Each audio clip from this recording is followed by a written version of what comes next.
photography, memory and feelings. Now, I don't know if anybody else experiences this, but I recently went back to my old boarding school. It's the first time I've been back since the pandemic, because we used to have these meetings every year, and obviously with the pandemic we couldn't go because we couldn't mix. So it was great to see a lot of people that I hadn't seen for a long time. And it was the added bonus that in the week running up to this reunion, the school had its future secured with a new funding agreement with a lot of the local education authorities, who had up until that time refused to increase their fees to make the school viable. So it was quite a big possibility that the school was going to close. But I'm not going to talk about that, because that's the now, and I'm talking about the past here, aren't I? Photography, memory and feelings. Okay. So, where to start? As I was taking these photos, wandering around the school grounds, I experienced feelings, emotions, memories, all sorts of things, because at the time that I was doing this, it was almost exactly 35 years to the day when I'd first started there. So, you know, it's very important sort of time for me. I'll put this into some kind of context. This isn't an ordinary boarding school. Well, it's not a boarding school anymore, thanks to the pandemic, but before that it was a boarding school and had been for many decades. But it was a boarding school for children with learning disabilities, mostly dyslexia, which is what I was born with. So you can imagine, well, I don't have to imagine, but you can imagine how bad the state system was here in England back in the 1980s, which is when I started my schooling. The state system just wasn't able to cope with the educational needs that I had.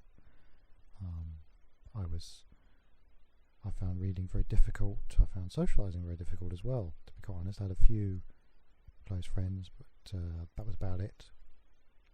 Did a few after school activities at the chess club. That was the one good thing I was good at school, chess and maths, and they go hand in hand. But apart from that, you know, it was a pretty miserable time the whole time I was there. And it wasn't until I was 12 that discovered I was dyslexic, and that was after my parents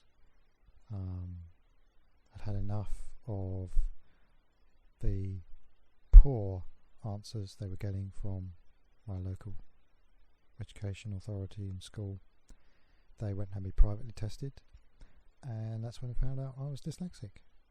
And I think for them it was a relief, you know, there wasn't something mentally wrong with me, you know, it was just I learnt things differently. And one of the few things at that time that I was really good at was photography. It was something that just came naturally to me, and it's probably my longest running hobby stroke interest that I've had since I was about 11, when I was first given the family camera for a school trip. So that's putting all this into context. So while I was there, I was a boarder. First time I'd ever lived away from home at all. I think the longest time I'd ever been away from home was when I was 4 years old and I had a minor operation in hospital. I had to spend a few nights in hospital after that. But apart from that, I basically had never been away from my parents for more than a few hours, obviously at school. But that was it. So this was a whole new experience for me, and it took a while for me to get used to it, I'll admit. I mean, I was homesick for the first half a year, but one of the good things about this is routine. You have a set routine, morning, you have your lessons, all the other stuff, but they also had evening activities 4 nights a week. So in the winter it was things like swimming, badminton,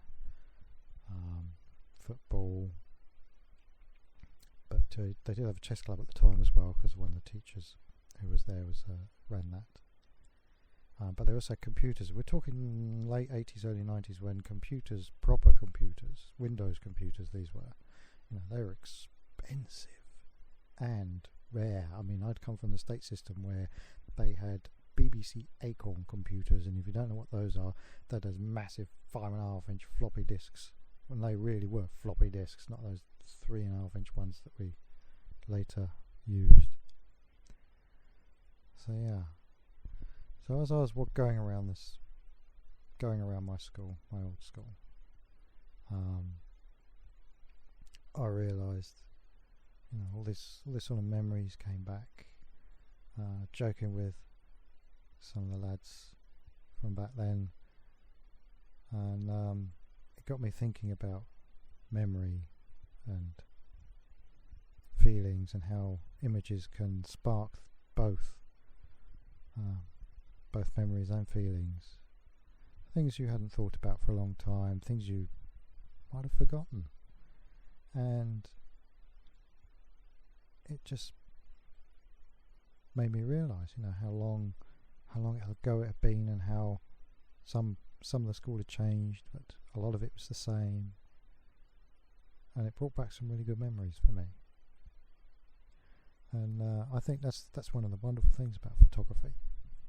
You can take a picture, and then 20, 30, 40, 50 years, if you're still, it can bring back that, not just the memory of the photograph itself or the place, but also the people, the times you had there, and all these other associations. That's the wonderful thing about photography. And I was thinking about the dorms I should say I used to be in, the people that used to be there, where are they now? I even found out actually while I was there, the teacher I thought had died because he'd been really ill. Hadn't. He was actually still alive and kicking, still going, which was great. That really made me happy. And brought back a few other memories, that as well. But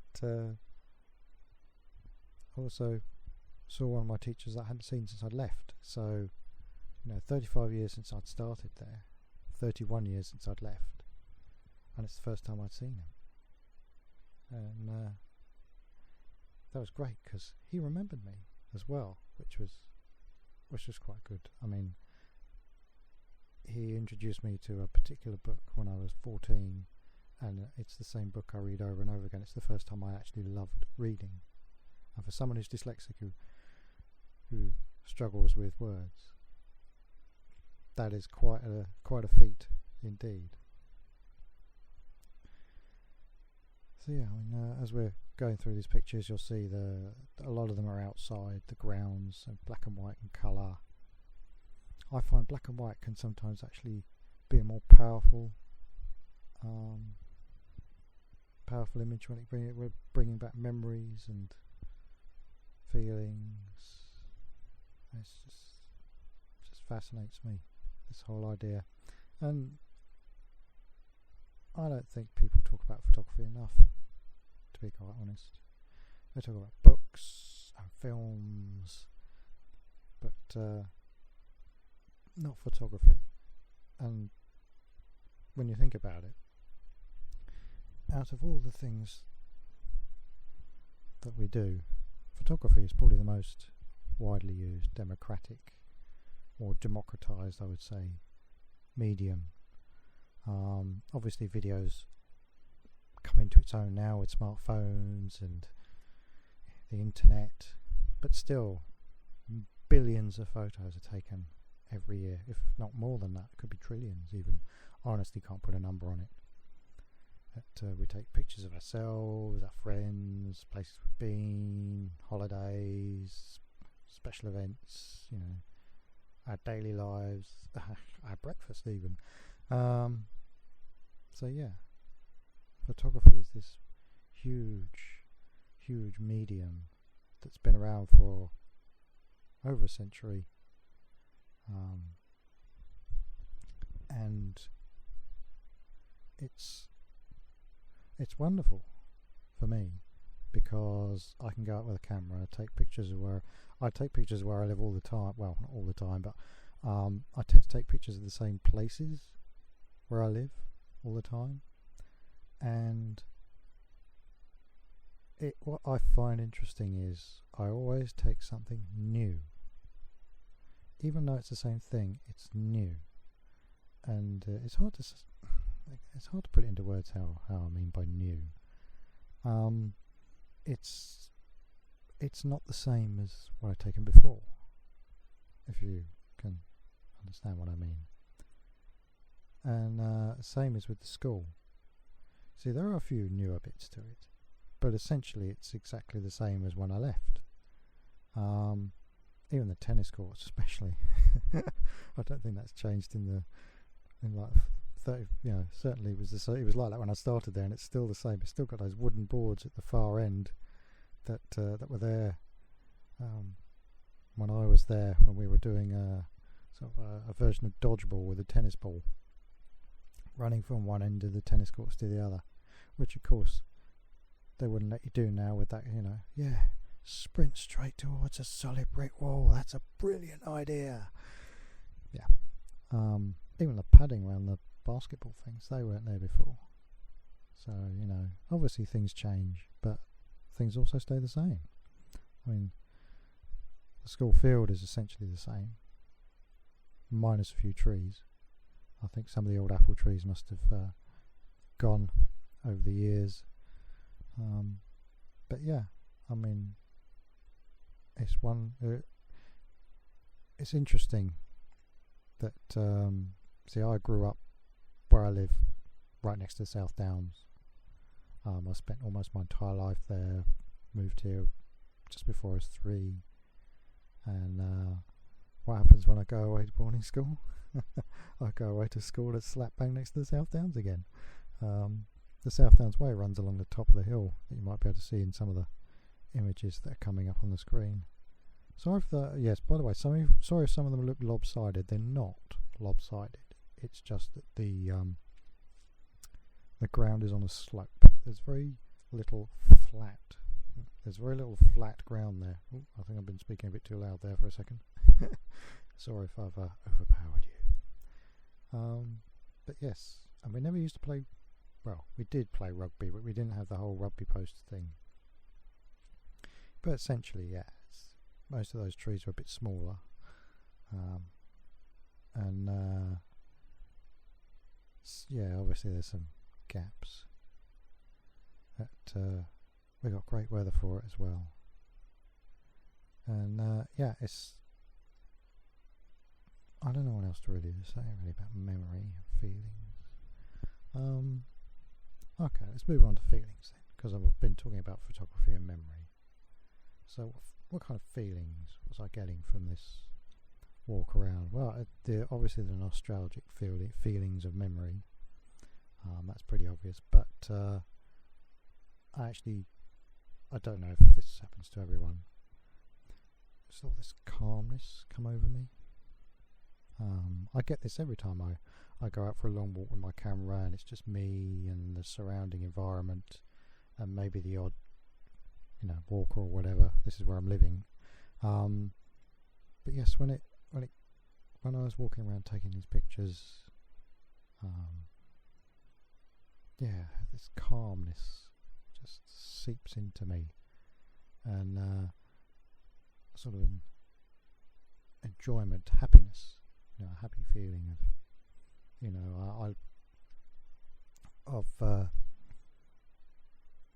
well, it felt like home, is how I put it when I posted these photos up on the Facebook group for this, and it's true, it felt like home, because it was home for 4 years for me, and yeah, just walking around taking these pictures, just this calmness and a happy feeling as well. That's the other thing, I felt happy, and I don't know if that's the photography or the place I was with, or a combination of them both, but I tend to feel happy when I'm off with my camera taking pictures. So I'm wondering if that's like a therapy almost, I suppose. So a photo therapy where you go off and take some pictures walking around. Because during the pandemic I was doing a photography master's degree, and one of the projects I did for that was called excuse me, was about all these people that were walking around, because at the time you weren't allowed to mix, but you were allowed to go outside. So you had all these people walking around on the South Downs, where I live, all in their individual bubbles.